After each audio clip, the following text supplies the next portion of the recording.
بسم اللہ الرحمن الرحیم۔ دو نوجوانوں کا قصہ جو مدینہ منورہ سے ترکی سیر سپاٹے کے لیے گئے۔ ان کا مقصد اپنے جیسے دوسرے نوجوانوں کی طرح شراب و شباب کے مزے لینا اور مستیاں کرنا تھیں۔ استنبول پہنچتے ہی ندیدوں کی طرح انہوں نے سب سے پہلے کچھ کھانے پینے کی اشیاء کے علاوہ اپنا مدعا اول شراب کی بوتلیں خریدیں اور ٹیکسی پر بیٹھ کر ہوٹل کی طرف روانہ ہوئے۔ ہوٹل انہوں نے شہر کے مضافات میں جا کر ایسا پسند کیا جہاں انہیں کوئی جاننے پہچاننے والا نہ دیکھ سکے۔ کاؤنٹر پر رجسٹریشن کراتے ہوئے کلرک کو جیسے ہی پتہ چلا یہ دونوں مدینہ شریف سے آئے ہیں تو اس نے عام کمرے کے ریٹ میں ان کو ایک سوئٹ کھلوا کر دیا۔ اہل مدینہ چل کر اس کے ہوٹل میں آ گئے ہیں، اس کی خوشی دیدنی تھی۔ دونوں کمرے میں پہنچے اور بس بوتلیں کھول کر میدے میں انڈیلنے بیٹھ گئے۔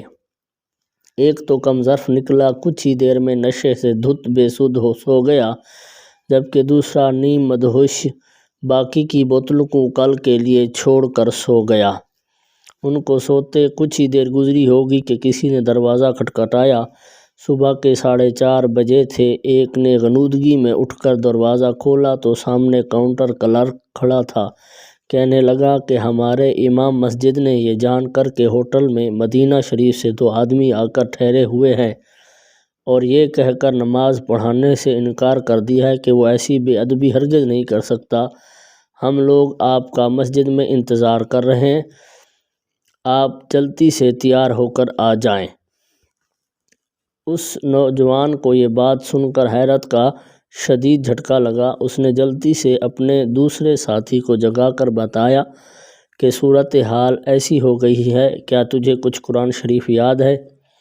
دوسرے ساتھی نے کہا، ہاں، گزارے لائق قرآن شریف تو یاد ہے، مگر لوگوں کی امامت کروں ایسا نہ سوچا ہے اور نہ ہی کروں گا۔ دونوں سر جوڑ کر بیٹھ گئے اور لگے سوچنے کہ اس مسئلے سے کیسے جان چھڑائیں۔ اس اثناء میں ایک بار پھر دروازہ کھٹکا۔ کاؤنٹر کلرک کہہ رہا تھا، بھائیو جلدی کرو، ہم لوگ مسجد میں آپ کے منتظر ہیں، کہیں نماز میں دیر نہ ہو جائے۔ ایک کے بعد دوسرے نے بھاگ کر غسل کیا، جلدی سے تیار ہو کر نیچے مسجد پہنچے۔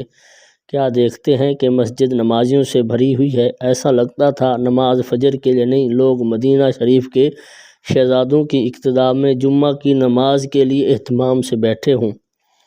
ایک جوان کہتا ہے، میں مصلی پر چڑھا، اللہ اکبر کہہ کر لڑکھڑاتی زبان سے الحمدللہ رب العالمین پڑھا۔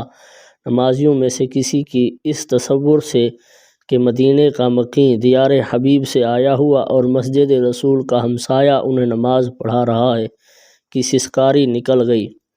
پھر کیا تھا، کئیوں کے ضبط کے بندھن ٹوٹے۔ کہتا ہے، نمازیوں کے رونے سے میری ندامت کیا بڑھی کہ میں بھی رو پڑا۔ سورۃ الفاتحہ کے بعد میں نے پڑھی تو محض سورۃ اخلاص ہی، مگر اپنے پورے اخلاص کے ساتھ۔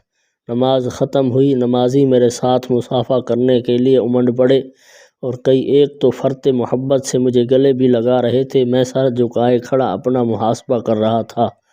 اللہ نے مجھ پر اپنا کرم کیا اور یہ حادثہ میری ہدایت کا سبب بن گیا۔